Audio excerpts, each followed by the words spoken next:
folks, it's a miserable day outside, as you can see, so I thought why not make a lovely warming Sunday dinner.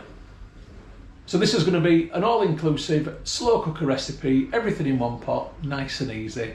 It's going to be gammon and veg in a lovely gravy. So here is my gammon joint. So in case you don't know what gammon is just simply a rolled ham joint.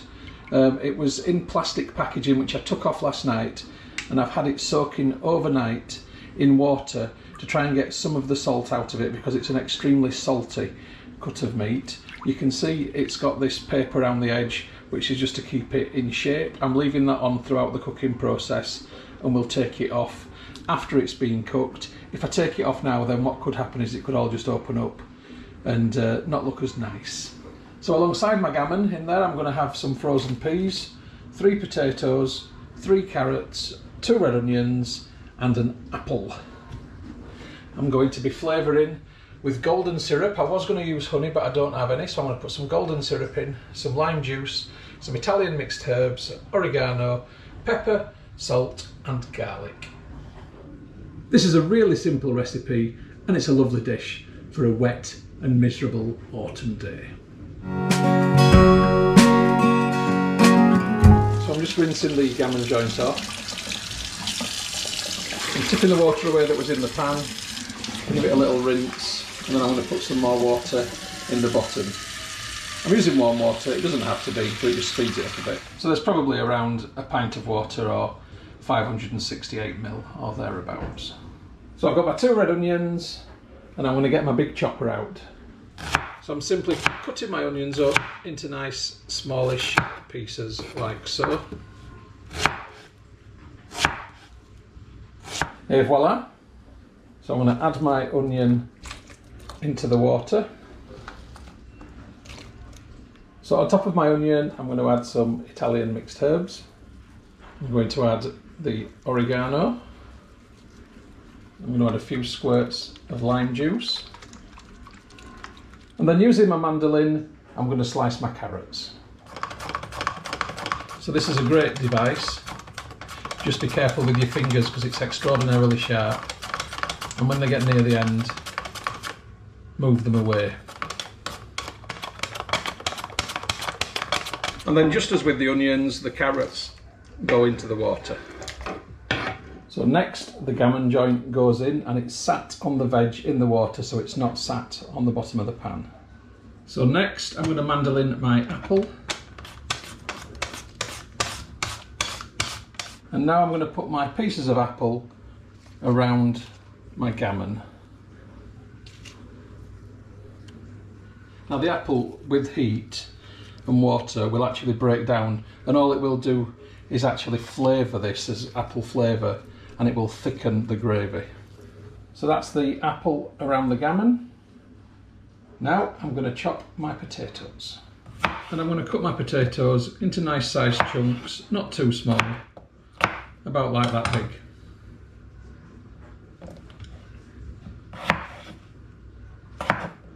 And then my potato is going to go around the edge also. So the story so far. So now I'm going to give peas a chance, and I'm going to add a few peas around the edge. That's enough. Okay, I'm going to put a couple of teaspoonfuls of crushed garlic on top of here, smear it around. And then my golden syrup is also going to go on top. Nice big swirl on the gammon, and then I'll go around the edge also. I want it to be a sweet gravy. Lovely stuff. And a little bit of salt. And some pepper.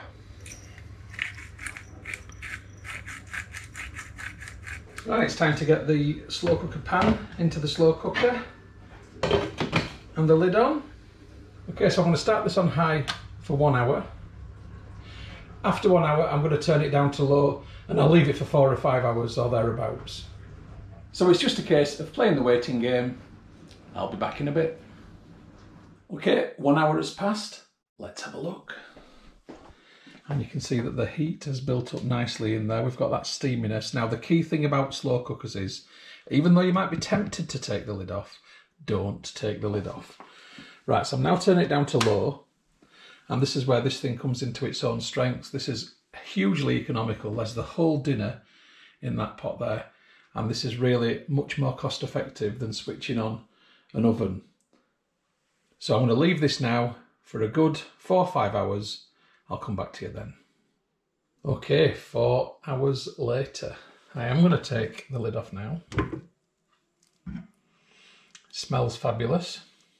So what I want to do now is flip the gammon. Literally like so. That's it.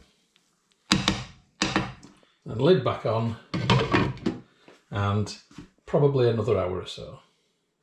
So just had a little brainwave. I'm going to have a little bit of a cheat. I was going to thicken this with corn flour, but you know what? I might as well just throw a few gravy granules in. I don't need to put many in. That's enough. Just give it a little mix around. And this is going to be a lot easier and more straightforward at thickening that gravy. And getting some out, mixing it with corn flour, making a paste, putting it back. Little shortcut. They don't hurt now and again. I'll be back. Okay, time is up. Let's get that gammon out. So I've got my big fork. I'm going to stick that in.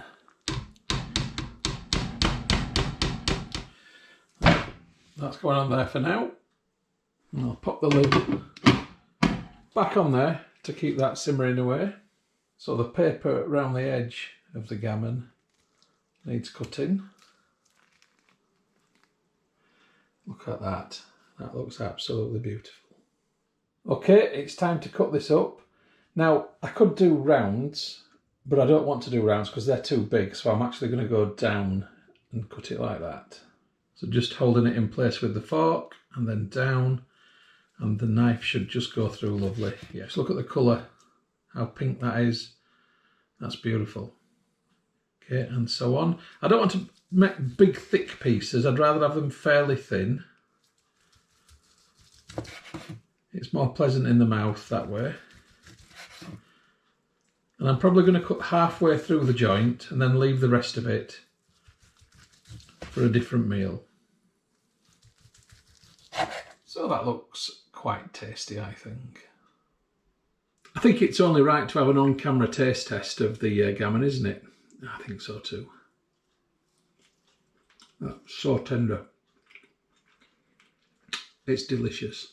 It's taken on the flavours of the herbs really well, and the garlic, particularly the garlic. It's a really, really delicious joint, that. I'm very happy with it. I think it's time to dish up. So there's my gammon, there's my gravy and vegetables, and there's my dishes. So I'm going to serve into the dishes with a ladle, like so, and another. And then I'm going to layer my gammon on top. There you go. So one final taste test in the bowl with the gravy and the veggies. Let's mash it all up. I get a bit of gammon there, bit of potato, bit of gravy.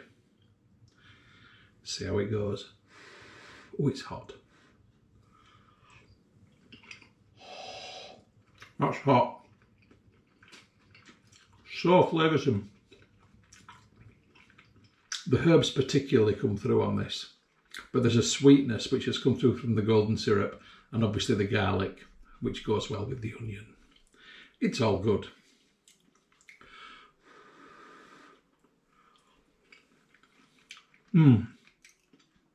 Absolutely delicious, actually. Right, I want to eat this. I'll catch you on the next film, folks, whatever that may be. See you later, kids. The film that you've just watched is a Moss Home and Garden production. You can find more by going to www.mosshomeandgarden.co.uk. I'd just like to say thank you very much for supporting my YouTube channel and for watching my films. It really is very much appreciated. If you haven't already done so, please subscribe to my YouTube channel in order to receive future updates about the home and garden films which I upload. You can find my YouTube channel by going to www.mosshomeandgarden.co.uk. Please click on the red subscribe button. When you've done that, a little bell will appear. If you press that also, then you'll get future updates about the films which I upload. If you like my films, if you like my style of filming, then you might also like my travel channel, which you will find by going to youtube.com/Stuart Moss or type in www.mosstravel.tv. Again, if you could subscribe to that channel, it would be hugely appreciated. If you'd like to get Moss Home and Garden updates on Facebook, then please open Facebook and do a search for Moss Home and Garden, and you will find the page. If you like the page, then you will get future updates on there. And if you'd like to connect on Instagram for home, garden and travel photography, as well as some stories, then my username is Stu Moss, STUMOSS. If you'd like to connect on Twitter, then my username is @StuartMoss. And if you'd like to contact me about film usage or any other issue, please just email me on stewmosshomegarden@gmail.com. Once again, thank you very much for supporting my channel, for watching my films. I do appreciate it. I'd just like you all to have a great day.